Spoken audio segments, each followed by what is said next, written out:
السلام علیکم ناظرین، دنیا سٹوری میں خوش آمدید۔ جو لوگ میرے چینل پر نئے، میرے چینل کو لائک کریں، سبسکرائب کریں اور بیل آئیکن کے بٹن کو پریس کرنا نہ بھولیں تاکہ اس طرح کی اچھی ویڈیو میں ہم آپ سے ملتے رہیں۔ پر اسرار کالج ایپیسوڈ 6۔ صبح کی روشنی 400 پھیل چکی تھی، وہ بھی آفس کی جانب رواں دواں تھا۔ سگنل کے اشارے پر جیسے ہی اس نے گاڑی روکی، ایک 10 سالہ بچی اپنی بوڑھی ماں کے ہاتھ تھامے اس کی گاڑی کی سائیڈ ونڈو سے اندر جھانکنے لگی۔ شموئیل نے شیشہ نیچے کیا اور انہیں سوالیہ نظروں سے دیکھا۔ بوڑھی خاتون کے ہونٹ ہلے۔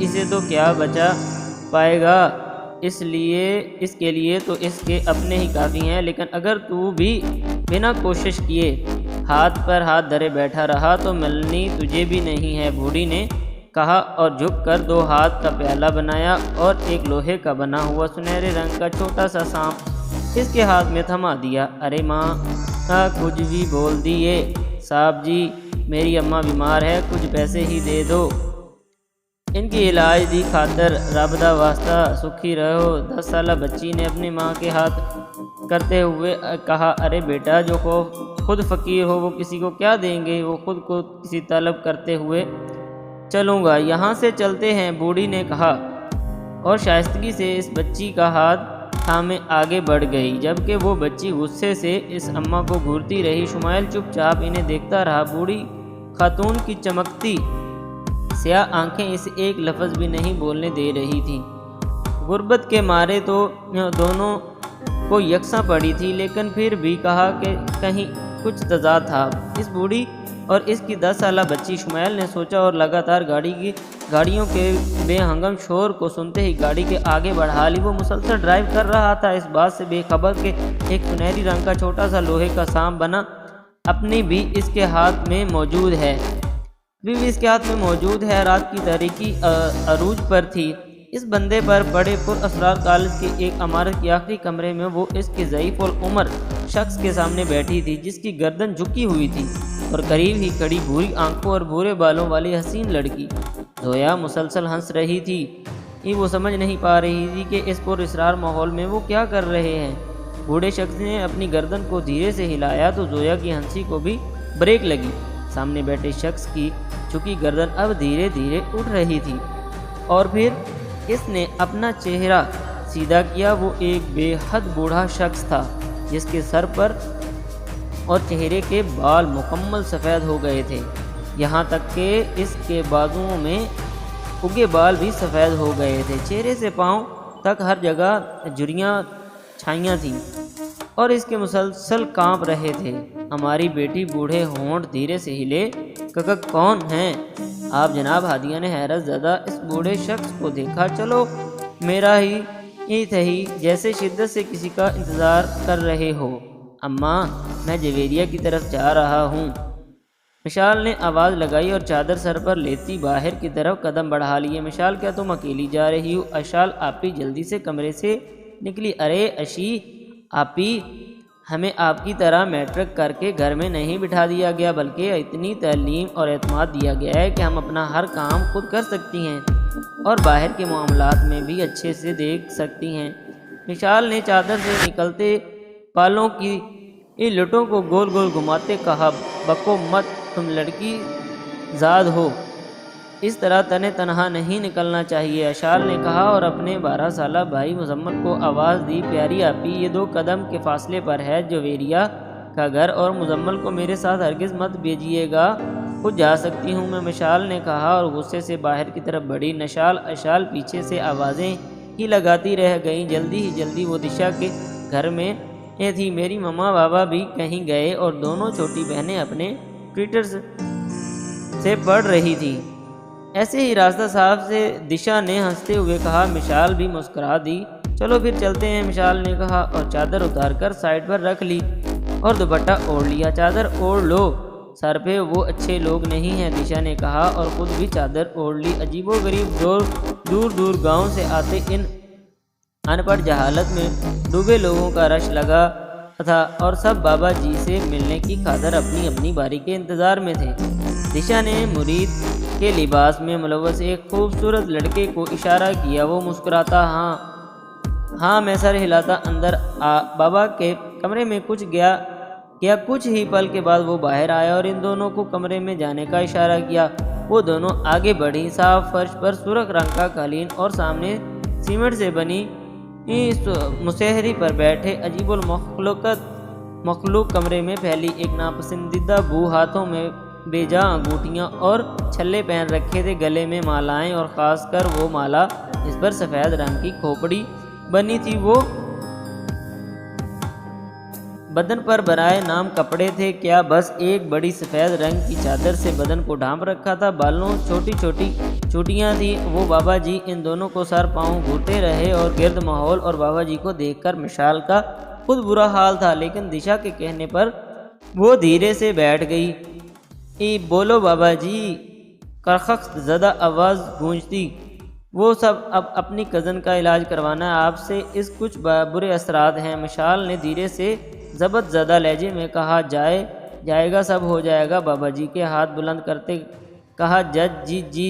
مشال شکریہ، اور جانے کے لیے اٹھی اور جلدی وحشت زدہ ماحول سے نکلنا چاہتی تھی۔ کام ہو جانے پر پیسے دوں گی یا نذرانہ؟ بابا نے شیطانی ہنستے ہوئے کہا۔ مشال ناسمجھی سے بابا کو دیکھنے لگی، جبکہ دشا جلدی سے بولی، بابا جی پیسے دیں گے ہم، دشا نے کہا اور اس کا ہاتھ کھینچتی باہر کی طرف لپکی۔ ایک سوٹ اور مٹھائی کا ڈبہ اندر نذرانے میں دینا آسان تھا، آپ پیسے نہیں وہ مانگے گا تم بھی نہ۔ دشا باہر نکلتے سے مشال دشا پر برس پڑی۔ مشال، ان کے نذرانہ سوٹ اور پیسے نہیں بلکہ نوجوان لڑکی ہوتی ہے، دشا نے دھیرے سے کے کان میں کہا۔ کیا مطلب؟ مشال نے اسے حیرت سے دیکھا۔ یہ بھول پن، یہ ایکٹنگ تم پر اچھی نہیں لگتی مشال، اور یہ تو ممکن ہی نہیں کہ تمہیں اس کا مطلب نہ پتہ ہو۔ آخر تم ہادیہ کو ان بے رحم بھیڑیوں کے حوالے کرنا چاہتی ہو نا؟ دشا نے گھر کا دروازہ کھولتے ہوئے کہا۔ ہاں دشا، جانتی ہوں مجھے حیرت اس بات پر ہے، انہیں جو نذرانہ چاہیے وہ ہادیہ سے جیسے مرضی وصول کرے، لیکن وہ ہم سے کیوں مانگ رہے؟ مشال نے چادر اتار کر صوفے پر رکھتے ہوئے صفاقی سے کہا، یہ وہ بے رحم جانور لوگ ہیں جن کی بھوک کبھی ختم نہیں ہوتی۔ میرا بس چلے تو ایک دیگ پکوا کر اس میں زہر ملا کر اس بابے اور اس کے مریدوں کو کھلا دوں۔ دشا نے نفرت زدہ لہجے میں کہا، ارے آرام سے، ان مریدوں میں علی بھی شامل ہے۔ مشال نے ہنستے ہوئے کہا، علی اس کا نام سنتے ہی دشا کے چہرے پر ایک دل فریب سی مسکراہٹ چھا گئی۔ ہادیہ بدستور اس بوڑھے شخص کا ہاتھ تھامے کھڑی تھی اور وہ بھی ارد گرد کے ماحول کا جائزہ لے رہی تھی۔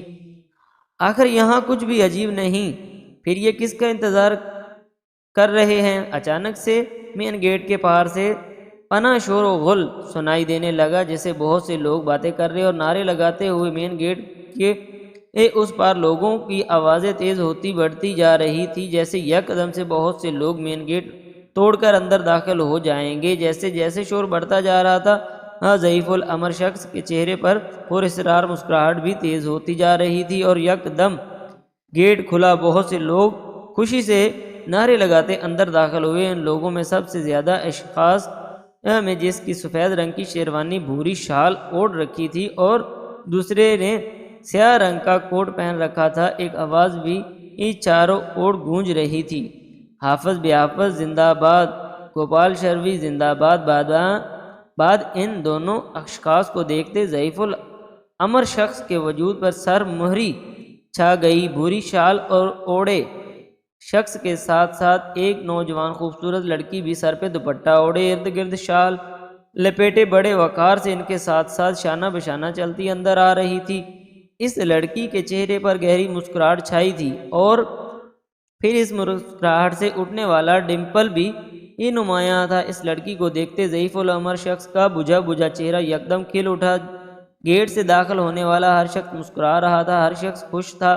تب ہی اچانک تیسری عمارت سے ایک کالی چادر لپٹی ایک عورت باہر نکلی، اور اس کے ساتھ ساتھ کوئی اور بھی تھا جو لنگڑا کر چل رہا تھا۔ اس عورت نے ان کے سامنے جاتے ہی زور سے بین بجانا شروع کیا۔ اس کے بین بجاتے ہی جانے کہاں سے ڈھیروں سانپ نکل آئے اور گیٹ سے آنے والے لوگوں کو ڈسنے لگ گئے۔ ایک کالے رنگ کا سانپ بھی ان نوجوان لڑکی کی گردن کے گرد لپٹ گیا، وہ مدد طلب کر رہی تھی۔ ضعیف العمر شخص نے یہ دیکھتے ہی گراؤنڈ کی طرف بھاگا، لیکن زویا نے ان کا ہاتھ پکڑ کر نیچے گراؤنڈ میں جانے سے منع کیا۔ ایسا کرنے کی دیر تھی کہ ہادیہ نے دیکھا کہ وہ ہر منظر غائب ہو گیا۔ گیٹ سے داخل ہوتے لوگ کچھ بھی وہاں موجود نہیں تھا، لیکن کچھ تھا جو ابھی بھی گراؤنڈ میں دکھائی دے رہا تھا۔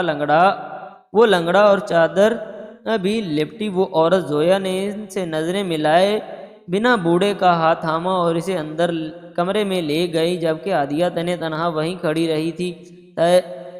ہر طرف تاریکی تھی۔ ہادیہ نے گراؤنڈ میں ایک اور نظر دوڑائی، اب وہ لنگڑا اور چادر بھی لپٹی عورت غائب ہو چکی تھی۔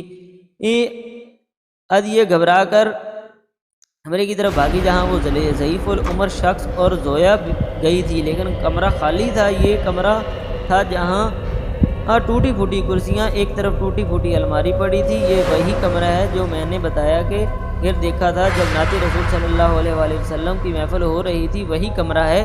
اس کی آنکھوں سے آنسو جاری تھے۔ ونیزا نے اسے کپکپاتی ہوئی آواز سے سنائی دی، ونیزا میری مدد کرو، ونیزا میری مدد کرو۔ کوئی بھی تھا۔ اس کی آواز بے حد شدت زدہ تھی۔ اس نے اپنے کانوں پر دونوں ہاتھ رکھے، کہاں ہو تم، کون ہو؟ ہادیہ چلائی، ونیزا مدد کرو۔ آواز پھر سے آئی، ونیزا مدد کرو، ونیزا ونیزا۔ کوئی کپکپا مسلسل نام گردان کر رہا تھا۔ ہادیہ نے گھبرا کر دل پر ہاتھ رکھا اور سر پر دوپٹہ اوڑھے کمرے سے باہر نکلی۔ وہ جلد از جلد آخری عمارت سے نکل جا کر رخ گیٹ کی طرف تھا۔ اسے دیکھتے ہی گھنگروں اور نہ جانے کن کن کی آوازیں سنائی دے رہی تھی، لیکن وہ خاموشی سے چلتی رہی۔ یہ تو کوئی تھا جو اس کا نام لے کر پکار رہا تھا، اور وہ کوئی بھی تھا اور اس کو بے حد دہشت زدہ تھی۔ ہادیہ کو اپنی دل کی دھڑکنیں بڑھتی ہوئی محسوس ہوئی۔ میری بچی، جانتی ہو دل کو پرسکون کرنے کا وظیفہ کیا ہے؟ میں دادی، مجھے بتائے۔ ہادیہ نے مسکراتے ہوئے پوچھا۔ اللہ تعالیٰ ان کو 99 ناموں سے پکارنا۔ جب بھی کوئی پریشانی دل میں ہو، اداس ہو، بس پھر ایک سے اللہ کا نام شروع کر کے مکمل پڑھو، کسی بہتے ہوئے پانی کی مانند۔ پھر پانی چاہے بارش کی ایک بوند ہو یا سمندر کی لہریں، میری بیٹی تمہیں سکون ضرور دے گا اللہ۔ دادی کی یہ بات ذہن میں آتے ہی وہ مسکرا کر اسے لب دھیرے سے ہلے، الرحمن الرحیم المالک القدس، اور وہ کہتی بہتے ہوئے پانی کی طرح سر پہ دوپٹہ اوڑھے مین گیٹ سے آرام سے نکل گئی، ہر شیطان سے محفوظ، ہر برائی کو چیرتی ہوئی۔ کوئی تھا جو مصیبت زدہ ہونے کے باوجود اس انداز میں مسکرایا، بالکل ماں جیسی، اپنی نانی جیسی ہے، نڈر، بے باک، بہادر۔ رات کی تاریکی اپنی عروج پر تھی، دکانیں بازار سب بند ہو چکے تھے، سڑکیں بھی خاموش تھی۔ وہ چپ چاپ گاڑی میں بیٹھا، نہ جانے کن سوچے میں گم تھا۔ اس کے ہاتھ میں لوہے کا بنا سنہری سانپ ابھی بھی تھا، جسے وہ ہزاروں مرتبہ الٹ پلٹ کر دیکھ چکا تھا۔ اس بوڑھی اماں نے یہ سانپ مجھے کیوں دیا؟ آخر کیوں؟ یہ ایک کنپٹی کو مسئلے کب سے یہی سوچ رہا تھا۔ دور دور تک کوئی خیال بھی اس کے ذہن میں نہ آیا۔ سنسان سڑک پہ سر پہ چادر لپیٹے کوئی اپنی ہی دھن میں چلا آ رہا تھا۔ وہ چوکنا ہو گیا۔ آخر رات کے پچھلے پہر کوئی عورت ذات اس طرح سنسان سڑک سے کیوں گزرے گی؟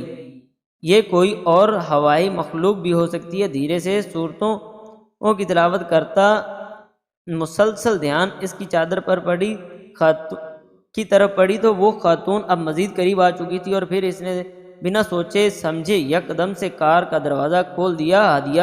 ناممکن! وہ چلایا۔ ہادیہ! کیا تم ہادیہ ہو؟ وہ چلایا ہوا اس خاتون کی طرف لپکا، لیکن وہ خاتون بنا رکے بس چلتی جا رہی تھی۔ شمائل کو اپنے پاؤں کے پاس کچھ محسوس ہوا۔ اس نے اس اسٹریٹ لائٹ کی روشنی میں دیکھا چمکتا سنہری ناگ اپنا پھن پھیلائے کھڑا تھا۔ وہ ناگ یک دم چمکیلا روشن ہو گیا۔ پل بھر شمائل کو خالص سونے سے معلوم ہوا، اور وہ اپنا پلک جھپکنے سے اسے دیکھتے چلتی ہوش آنے کے بعد ہڑبڑا کر اس خاتون کی طرف دیکھا جو اپنی روشنی میں چلتی دور جا چکی تھی۔ وہ نیچے موت سے اسے بھاگنے کی کوشش کی، مگر سنہری ناگ نے اس کے پاؤں کی ٹانگ تک گرفت مضبوط کی اور اسے نیچے سڑک پر گرا دیا۔ شمائل یک دم سے نیچے گرا اور اس نے اٹھنا چاہا، مگر بے سوچ سنہری ناگ اس کے جسم کے گرد گھیرا تنگ کر چکا تھا اور پل رینگتا ہوا اس کی گردن کی طرف آ رہا تھا۔ سنہری ناگ اسے ڈسنے کے لیے اپنا پھن پھیلائے تیار۔ شمائل نے اس کی گرفت سے نکلنے کے لیے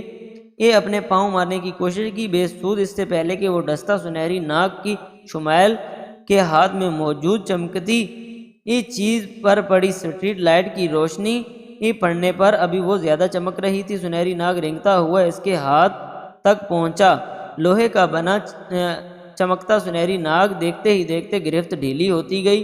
اگلے ہی پل وہ شمائل کو آزاد کرتا قریب ہی ہوگی گھاس کی طرف رینگ گیا۔ شمائل نے ایک گہری سانس لی اور لوہے کے چمکتے ناک کو وہ دیکھنے لگا جو ابھی بھی اس کے ہاتھ میں تھا۔ وہ بوڑھی خاتون کون تھی؟ وہ بڑبڑایا۔